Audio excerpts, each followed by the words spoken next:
Do I need help? See, a good steward knows when he or she need to bring in some heavier artillery, some greater expertise, someone who knows a little more. And it's interesting to me that the master here actually talks about help. It's in here. Let me show it to you. He's talking about the least. He's speaking to the lazy steward. In the New King James, it calls him a lazy, wicked steward. Pretty full on.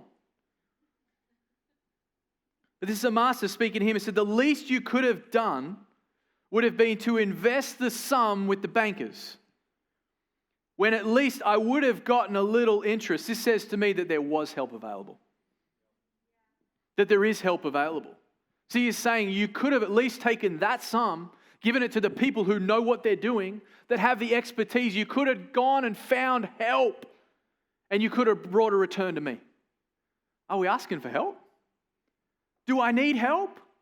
Do I not know everything? Here's a tip. If you work in the construction industry, you might not be the best stock trader. And if you're in full-time ministry like me, you might not be the best at building a house. Do I need help?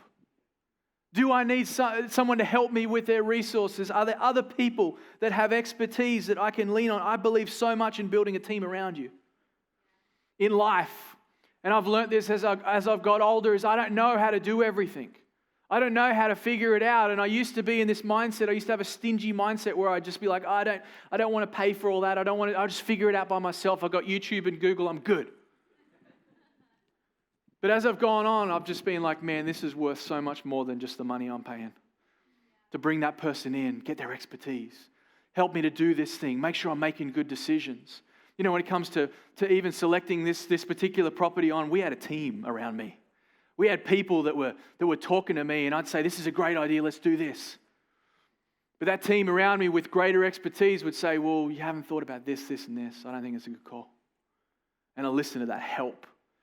And there were multiple opportunities that even we had. While I'm on the topic, I'm going off my notes, but there were multiple opportunities we had. If we had ended up in those opportunities, we would have been dead in the water.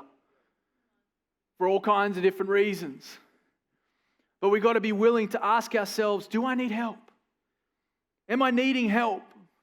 Because sometimes in life people use the excuse, well, I've got no one helping me.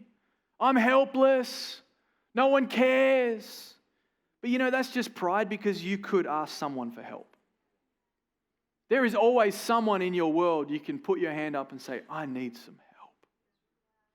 I need some help. And you know, the position of humility seems weak to the world, but in the kingdom, the position of humility is actually the strongest place.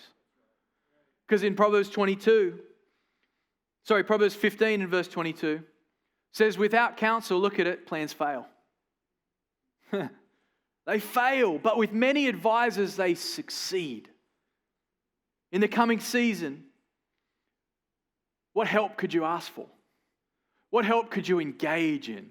I'm excited. Out of this series, we're going to start, and it's probably going to come around the fall. I'm excited to start a class, a specific stewardship, financial resources, and management class in our church.